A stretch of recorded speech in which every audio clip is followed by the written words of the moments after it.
Welcome to the coast, David. I was gone for a day. I was there Monday, gone for a day, back here Wednesday. No days off for me, David. I had to do some work, in New York, but I wanted you to know I was here for you. Okay, I didn't want you to think I was going to take a day. Okay, because I kind of had to do the whole show by myself yesterday. Oh. But listen, I'm not going to.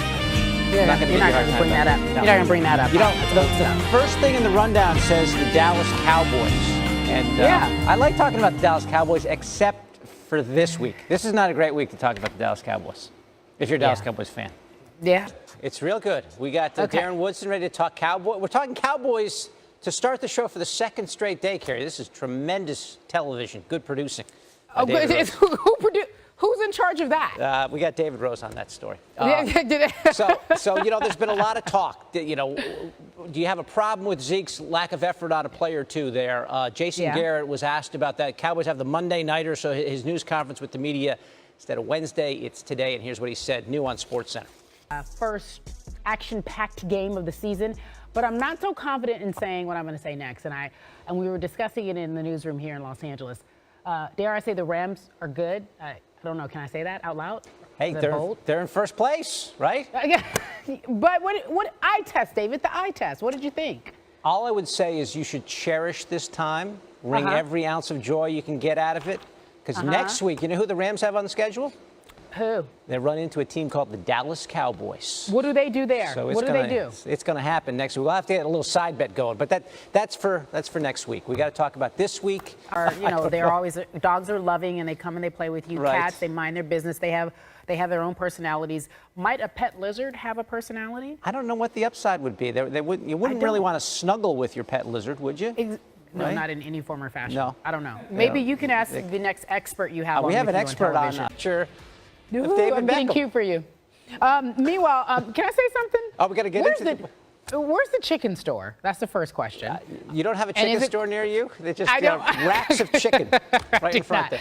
And secondly, where's the research that says that people are interested in taking photos these days? Where's that? Now, did you just find, you said there's a phenomenon sweeping the nation, people like to take photos. Is there any type of research with that? I did not ask research. I just came up with that off the top of my head. I think it's true, though, right? We're taking skillions of pictures, and no one's ever even looking at them. We just keep on taking more pictures. So. No, I absolutely agree with you, but I think it's funny that he got the guy back.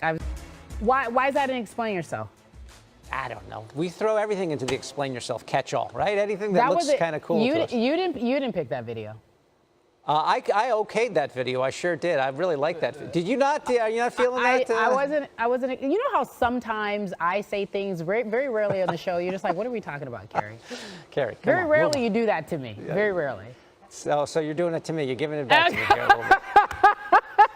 I enjoyed the rocks and the golf ball and everything, but I guess it was okay. All right. All right, forget that. Anyway, let's move on.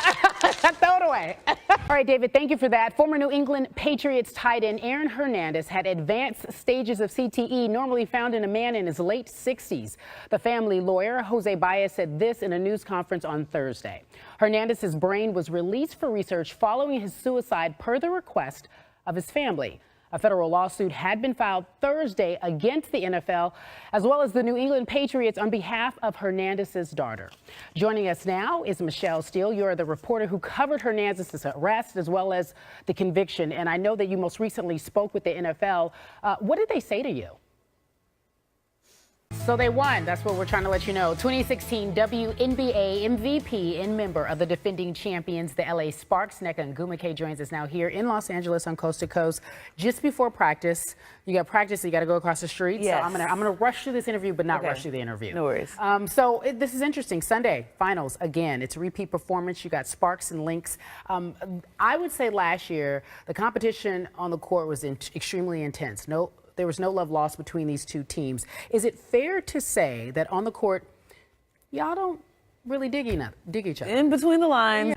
Yeah. And how did you feel going into the season? Because I know a lot of the ladies also play overseas, and then they come right back. They get right back into the game, which to me seems extremely exhausting on your body. Was there a championship hangover? Did you guys have to shake that off and then get into a different groove, a different mindset as you hit the postseason?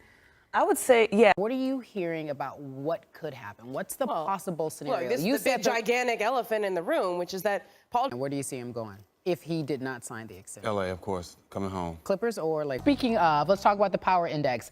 First thing I noticed, Cavs are outside of the top 5. In your opinion, does that tell you something about the Cavs, or that power index is just off? That tells me that the power index. Less than a month before the season, and Joel Embiid still not cleared to take part in 5-on-5. What does that make you say? He's played 31 games in 3 seasons. What does that news tell you? That tells me that. How do you stay focused? Because this has to be defeating for your spirit.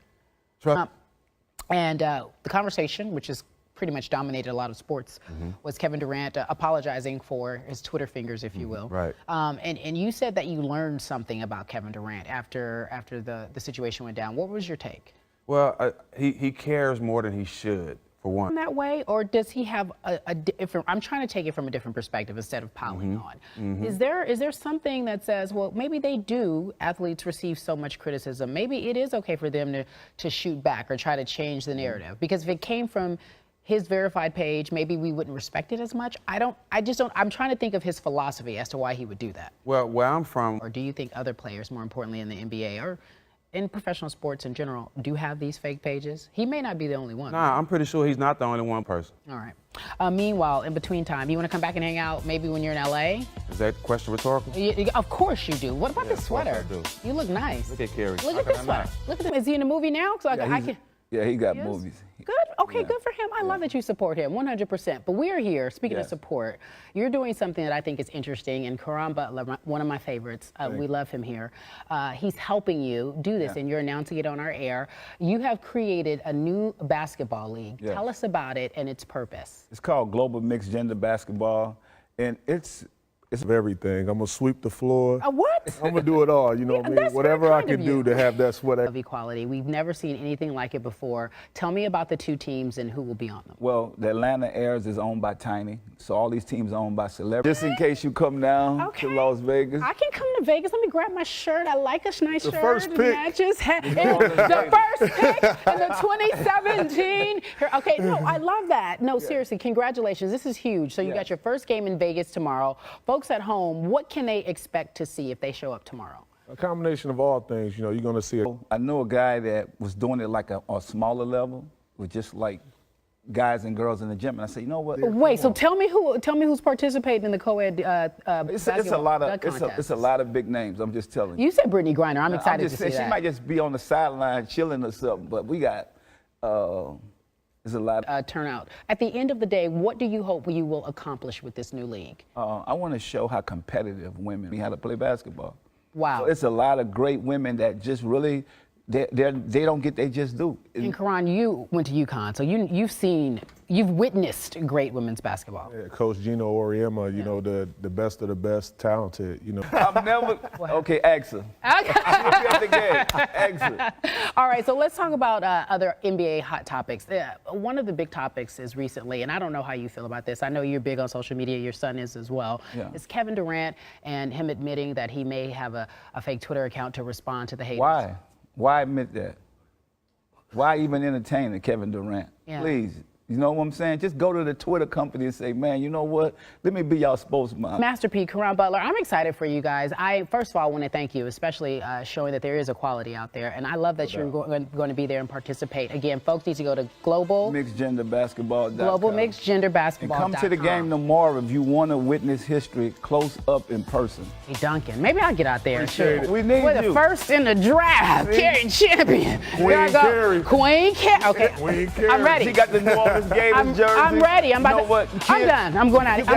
I'm going to the game. She got the first jersey. We ready. It's over. We'll be back in a moment, folks. Holla at your girl. Holla at your girl. Holla at your girl. Hey. What?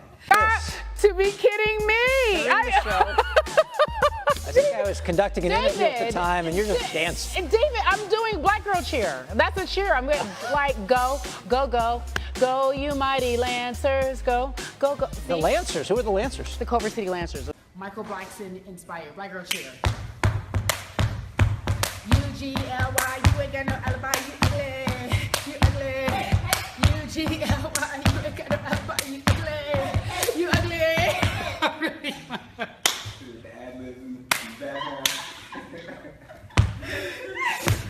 for you. Like, that can't be good for him, no? No, he's not even really playing. Are you going to get it? Break the... I was about to cheer, and I was like, I've had enough. No more dancing? I miss you. Get over here. Give me a hug. I miss you. Cari Champion back in Connecticut. For a day. Tomorrow, doing the WNBA. Yeah. So well. I love you.